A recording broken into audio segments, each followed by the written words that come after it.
Metabolism TV में आपका स्वागत है। आपके मेटाबॉलिज्म और स्वास्थ्य के बारे में सही जानकारी का स्रोत। हम पीएच के बारे में बात कर रहे थे और हम उदाहरण के रूप में अपने शरीर के तरल पदार्थों के अनुसार रंग बदलने वाले इस पीएच मीटर का परीक्षण करने की बात कर रहे थे।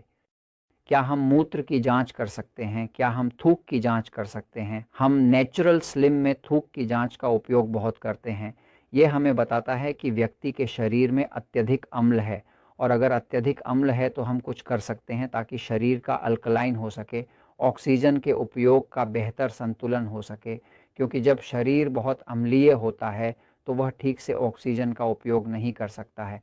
सभी पुरानी बीमारियां, गंभीर बीमारियां, कैंसर, संक्रमण और अन्य शरीर के अम्लीय स्थिति से संबंधित होती हैं। लेकिन स्पष्ट करना होगा कि हम इसे बदल सकते हैं, हम इसे सुधार सकते हैं। उदाहरण के लिए इस पीएच का अर्थ होता है हाइड्रोजन पोटेंशियल। जब शरीर के तरलों में बहुत सारा हाइड्रोजन होता है तो वह हाइड्रोजन ही एसिडिक होता है और इसलिए उसे एसपीएच कहा जाता है। एसिड एक पदार्थ है जो ऑक्सीजन को नष्ट करता है। तो अगर आप एसिड डालते हैं तो आप ऑक्सीजन को नष्ट कर देते हैं, ठीक है।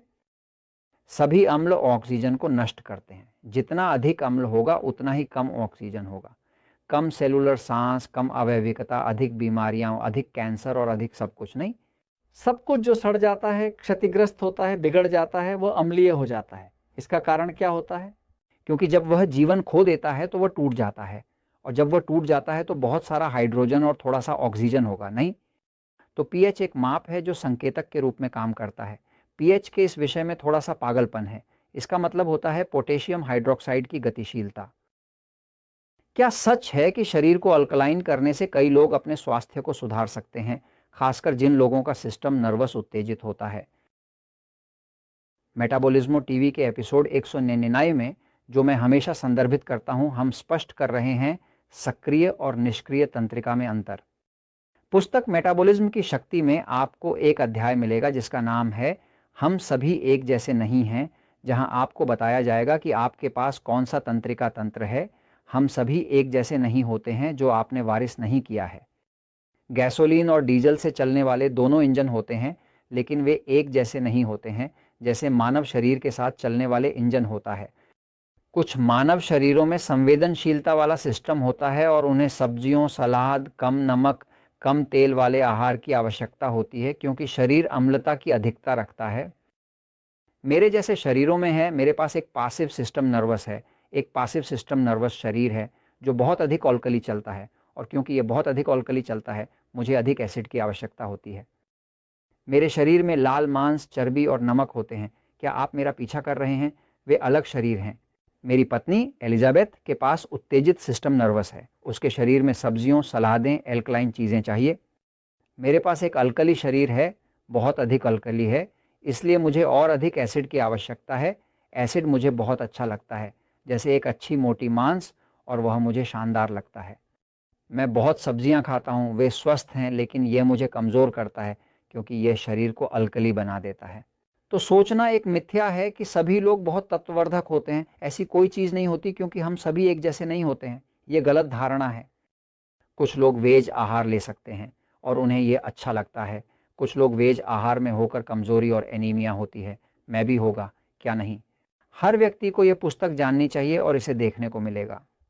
डायबिटीज सिन प्रॉब्लम्स की नई पुस्तक में भी ये देखने को मिलेगा। डाइटा 3x1 के बाद एक अध्याय है पर्सनलाइजिंग डाइटा। मधुमेह रोगी के लिए संवेदनशीलता सिखाता है। यहाँ महत्वपूर्ण है कि आपके शरीर में संवेदनशीलता होती है। अगर आप अंतर नहीं कर सकते हैं तो यह चीनी और बोतलों के बीच अंतर नहीं कर सकने के समान है। संतरे और बोतलों के बीच अंतर नहीं कर सकते हैं ना। प्यार देते हैं, प्योर्टो रिको कहते हैं, नहीं, नारंगी और बोतल के बीच अंतर नहीं कर सकते हैं तो आप मूर्ख माना जाएगा। सामान्यतः यह नर्वस सिस्टम के साथ भी होता है। इसे अंतर करना जानना चाहिए। पीएच का विषय एक विषय है जिसे आप मॉनिटर करने के लिए उपयोग करते हैं, ठीक है। यदि आपको थोड़ा कमज़ोर महसूस हो रहा है, थोड़ा थका हुआ महसूस हो रहा है, तो बहुत बार ये होता है कि शरीर में पोटेशियम और मैग्नीशियम की कमी होती है जो इसके कारण हो सकती है। पोटेशियम और मैग्नीशियम दो एल्कलाइन खनिज हैं, और जब वे पर्याप्त मात्रा में होते हैं तो वे सभी एसिड को खपत करते हैं, न्यूट्रलाइज करते हैं, और व्यक्ति को ऊर्जा महसूस होती है। उदाहरण के लिए हम नेचुरल स्लिम केंद्रों में एक उत्पाद का उपयोग करते हैं जिसे मैजिक मैच कहा जाता है। ये एक छोटी सी पाउडर है। ये मैग्नीशियम साइट्रेट का एक पाउडर है।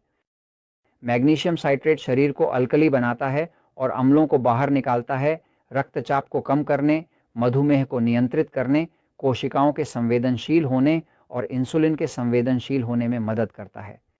हम पोटेशियम भी उपयोग करते हैं।